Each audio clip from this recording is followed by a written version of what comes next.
Am I the a-hole for ignoring my dad's ex-wife and skipping Mother's Day plans because she was invited? My dad and his ex-wife, Bella, divorced 2 years ago. I, 16 was dad's only kid from before. They had 3 kids together, but only 2 are living. One of my half-siblings was stillborn.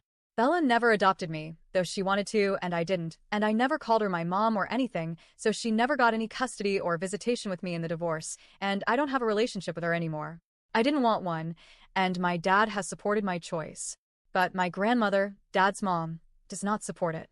She has encouraged me to go back to being Bella's baby because she said she loved me like a mom should and was a better mom than my mom could ever be. Some background stuff would be good here. My grandparents never liked my mom. My grandmother was worst of all. Mom was a foster kid with a rough background, and she didn't have the easiest life ever. It ended up breaking up my parents when I was 4 or 5 years old. My dad admits even today that it was his biggest regret because he always loved my mom.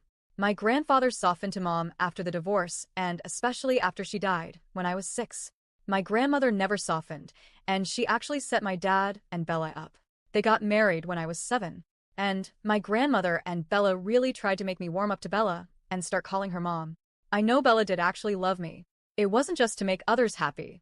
I think she saw me as hers because she quit her job when she married dad and tried to be a stay-at-home mom. It was easier for her when my half-siblings were born because I never liked her that much. I didn't want another mom, and I still don't appreciate that she was influenced by my grandmother so much. My dad never let her adopt me, and that caused problems in their marriage. She knew my dad still loved my mom, so that was another strain. Then the fact I always kept her at a distance and didn't even warm up to her when my half-sibling was stillborn, it all got too much for he and she and my dad divorced. I don't miss having her around. I'd say my life got better after the divorce.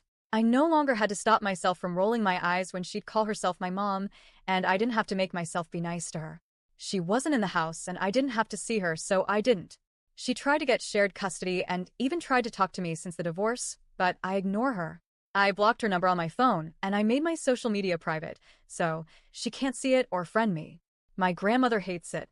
She told me that Bella came from a good family and had so much more to offer than my mom ever could have, and if she was any sort of person at all, to quote my mom, my grandmother believes my mom would have wanted me to have better than her, and my grandmother has said that to my face. My dad kicked her out for saying it. Dad, and I found out the Saturday before Mother's Day that my grandmother had invited Bella to the Mother's Day hangout. Dad wanted to see the kids, so he went, but I didn't, and I got a lot of shit for it. Bella was apparently really upset and felt like I could have at least accepted being around her when everyone else was there. My grandmother came over Monday afternoon when my dad was working, and she told me I should not be avoiding the woman who's been my mom for most of my life. She told me I'd regret it one day, and to imagine if she died like mom did. I told her I wouldn't care. I told my grandmother I don't miss Bella, and I like my life better without her in it. She was still yelling at me when Dad came home, and he kicked her out. Then for most of yesterday, my grandmother was giving Dad shit about my choices. Am I the a-hole?